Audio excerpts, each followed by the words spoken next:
नमस्कार, news competition cracker channel में आपका स्वागत है। देखते हैं आज की महत्वपूर्ण खबरें। लोकसभा चुनाव 2024 नए वादों और दावों की वर्षा। भाजपा की विजय तय, पीओके हमारा और हम इसको लेकर रहेंगे। अमित शाह। इंडिया गठबंधन सरकार बनाएगी, दोगुना राशन और रोजगार देंगे। खड़गे। चमोली में डिप्टी जेलर पर दुष्कर्म का मुकदमा।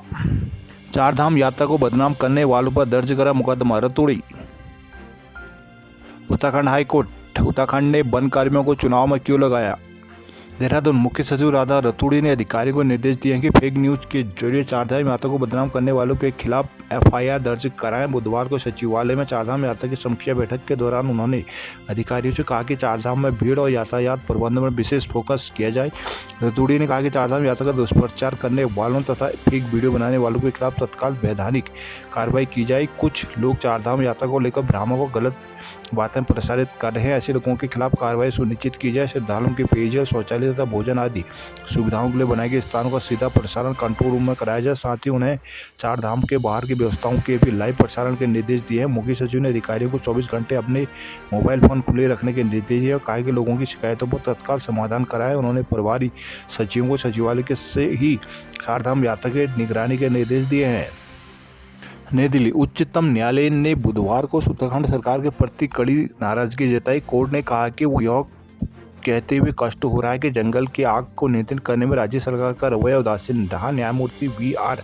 गवई की अध्यक्षता वाली पीठ ने उत्तराखंड के मुख्य सचिव को 17 मई को व्यक्तिगत रूप से उपस्थित होने का निर्देश दिया है। न्यायमूर्ति एस.बी.एन. भाटी और न्यायमूर्ति संदीप मेहता की सदस्यता वाली पीठ ने कहा कि कई कार्य योजनाएं तैयार की जाती हैं, लेकिन इनके कार्यान्वयन के लिए कोई कदम नहीं उठाया जाता। शीर्ष कोर्ट ने राज्य के वन विभाग में बड़ी संख्या में रिक्तियों के मुद्दे का भी जिक्र किया। शीर्ष कोर्ट उत्तराखंड में जंगलों में आग लगने की घटनाओं को लेकर एक याचिका पर सुनवाई कर रही थी।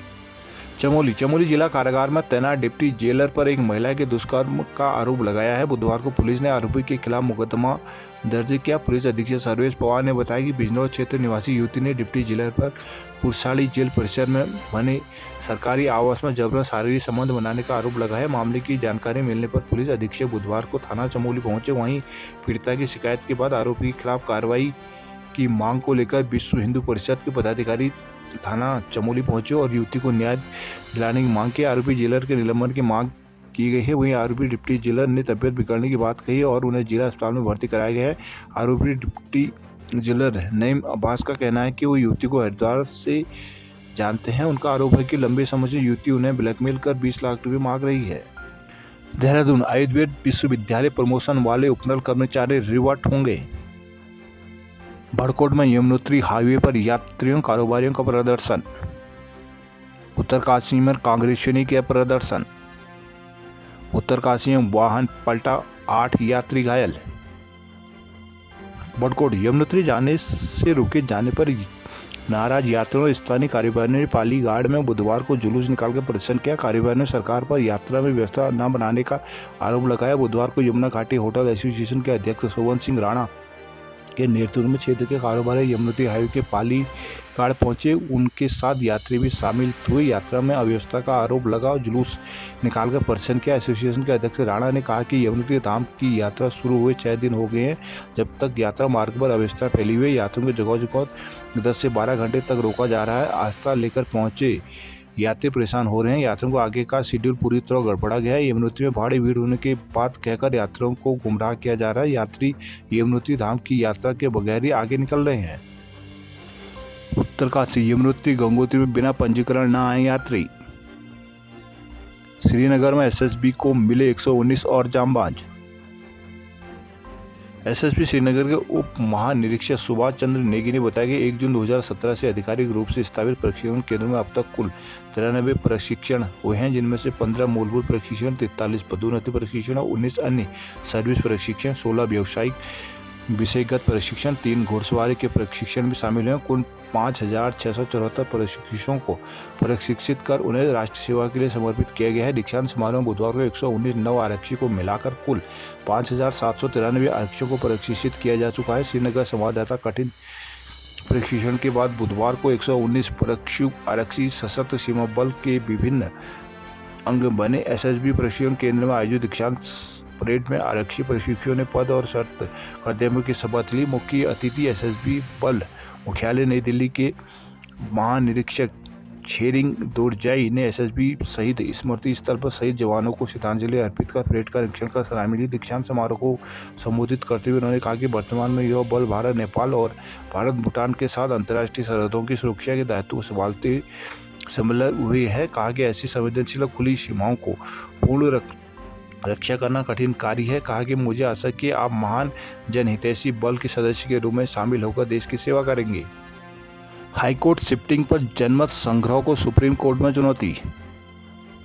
नैनीताल स्थित उच्च न्यायालय को किसी अन्य जगह स्थानांतरित करने के जनमत संग्रह वाले हाईकोर्ट के फैसले को सुप्रीम कोर्ट में चुनौती दी गई। नैनीताल उच्च न्यायालय के फैसले को शीर्ष अदालत में चुनौती देते हुए उत्तराखंड हाईकोर्ट बार एसोसिएशन ने कहा कि वकीलों और आम लोगों की राय न्यायिक कार्रवाई का आधार नहीं बन सकती। सुप्रीम कोर्ट में उच्च न्यायालय के 8 मई के आदेश को चुनौती देते हुए बार एसोसिएशन ने अपील में कहा कि संवैधानिक न्यायालय में किसी भी मामले का निर्णय वैधानिक कानून या मामले में लागू पूर्व के फैसले के आधार पर मामले के गुण और दोषों की जांच के आधार पर होता है। कोई न्यायिक कार्रवाई जनमत संग्रह के आधार पर नहीं हो सकता। उत्तराखंड हाईकोर्ट बार एसोसिएशन के सचिव व अधिवक्ता सौरभ अधिकारी ने शीर्ष अदालत में विशेष अनुमति याचिका दाखिल करते हुए उच्च न्यायालय के 8 मई के आदेश को रद्द करने की मांग की। साथ ही अब तक याचिका पर सुनवाई नहीं हो पाती तब तक के लिए उच्च न्यायालय के आदेश पर रोक लगाने की मांग की है। याचिका में कहा गया कि उच्च न्यायालय ने उत्तराखंड के उच्च न्यायालय को नैनीताल से स्थानांतरित करने के उद्देश्य से रजिस्ट्रार जनरल को उत्तराखंड के अधिवक्ताओं बड़े पैमाने पर जनता से राय लेने का निर्देश दिया है ताकि न्यायिक कार्रवाई में इस तरह के लिए कोई दलील या प्रार्थना न की जा सके। याचिका में कहा गया कि इस तरह का आदेश कानूनी रूप से अनुचित है और न्यायिक कार्रवाई में जनमत संग्रह का कोई स्थान नहीं। याचिका में कहा गया है कि उत्तराखंड उच्च न्यायालय ने बार एसोसिएशन का पक्ष सुने बगैर ही यह आदेश पारित कर दिया, जबकि नैनीताल से उत्तराखंड उच्च न्यायालय को किसी अन्य जगह प्रस्तावित स्थानांतरण में वह बार एसोसिएशन हितधारक के साथ साथ प्रतिभावित पक्ष भी है। उच्च न्यायालय ने 8 मई को पारित आदेश में अपने रजिस्ट्रार जनरल को उच्च न्यायालय के नैनीताल से किसी अन्य जगह स्थानांतरित करने के बारे में वकीलों और आम लोगों की राय लेने का आदेश दिया था। बार एसोसिएशन ने सुप्रीम कोर्ट में दाखिल अपनी विशेष अनुमति याचिका में राज्य सरकार के अलावा देहरादून के जिलाधिकारी सहित कई सक्षम अधिकारियों को पक्षकार बनाया है। हरिद्वार के अस्पतालों में गर्मी के चलते डायरिया के मरीज बढ़े। धुंध में बिजली संकट से शहरवासी हुए बेहाल। अशासकीय शिक्षकों को पुरानी पेंशन की तैयारी।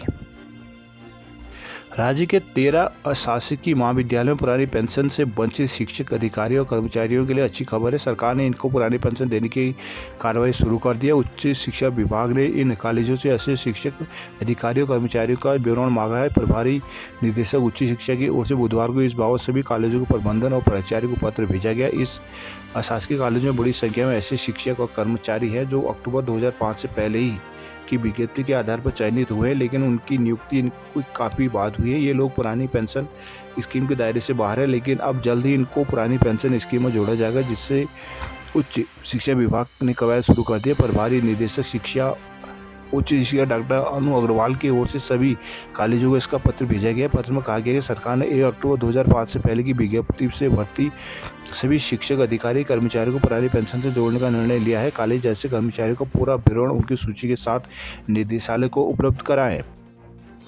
हल्द्वानी गोलाबार में दत्त का जंगल, आफत में सैकड़ों लोग। चंपावत के 4 निकायों में 40 पोलिंग बूथ बनेंगे। पिथौरागढ़ में निकाय चुनाव के लिए यूकेडी ने कसी कमर।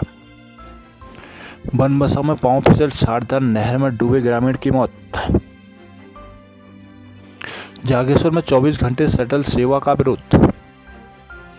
चौखटिया मासी के सोमनाथ मेले में बाल कलाकारों ने बांधा समा। जसपुर में डायरिया वायरल का वार। रामपुर में निर्माणाधीन रेस्टोरेंट की पाट टूटी, 2 मजदूरों की मौत।